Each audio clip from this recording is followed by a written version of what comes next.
ఓం నమ శివాయ. ఇదైతే మేము ఆదివారము ఆరుద్ర నక్షత్రం కలిసి వచ్చిందని చెప్పి ఏకాదశి రుద్రుల్ని అయితే చూడడానికి వెళ్ళామండి. ఈ ఏకాదశి రుద్రుల్ని కోనసీమలో ఎంతో బాగా అంగరంగ వైభవంగా చేసే ప్రభల తీర్థంలో ఈ ఏకాదశి రుద్రులు ప్రభలు అయితే ఉంటాయట. ఇది మొసలపల్లిలో భోగేశ్వర స్వామి. అసలు ఒక్కొక్క టెంపుల్ అయితే చాలా బాగున్నాయి, స్వయంభూలటవన్నీ అంతా చెప్తూ ఉంటారు కదా. విశ్వేశ్వరాయ మహాదేవాయ త్రయంబకాయ త్రిపురాంతకాయ త్రికాగ్నిరుద్రాయ కాలాగ్నిరుద్రాయ నీలకంఠాయ మృత్యుంజయాయ సర్వేశ్వరాయ సదాశివాయ మన్మహాదేవాయ నమః. అలాగా ఏకాదశి రుద్రులు రుద్రకవచంలో చెప్తూ ఉంటారు.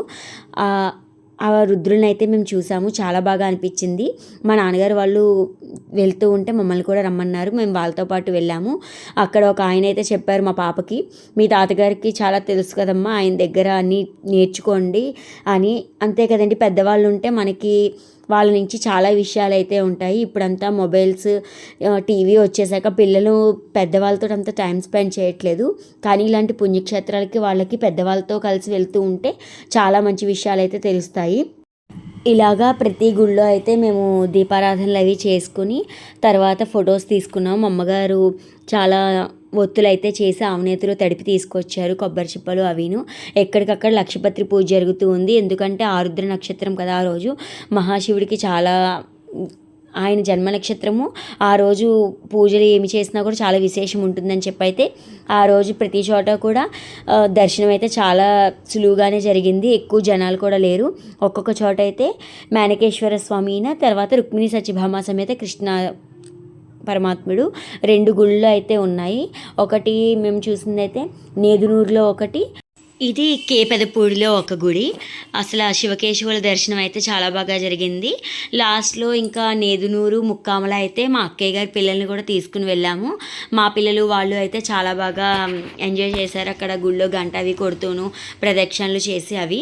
కొన్ని చోట్ల అయితే వీడియో తీయొద్దన్నారు, కొన్ని చోట్ల పూజారు లేనప్పుడైతే ఇలా తీశాను నేను. ఇది ఇరుసుమండి అండి. ఇక్కడైతే 3 శివాలయాలు ఉంటాయి. నెక్స్ట్ ఇక్కడ సుబ్రహ్మణ్యేశ్వర స్వామి కూడా చాలా ఫేమస్. ఎందుకంటే ఆయన సంతాన సుబ్రహ్మణ్యేశ్వరుడు అంటారు. స్వామివారి దగ్గర అభిషేకం చేయించుకుని చీర పెట్టి అభిషేకం చేశాక ఆ చీర అయితే మనం ఒంటి మీద వేసుకుని 108 ప్రదక్షిణలు చేస్తే కనుక మనకి ఖచ్చితంగా మనకి అబ్బాయి అయితే పుడతాడని నమ్మకం. మా అక్కయ్య గారు నా చేత చేయించారు. తర్వాత మా అబ్బాయి పుట్టాడు. వక్కలంక త్రిపురాంతక రుద్రుడు.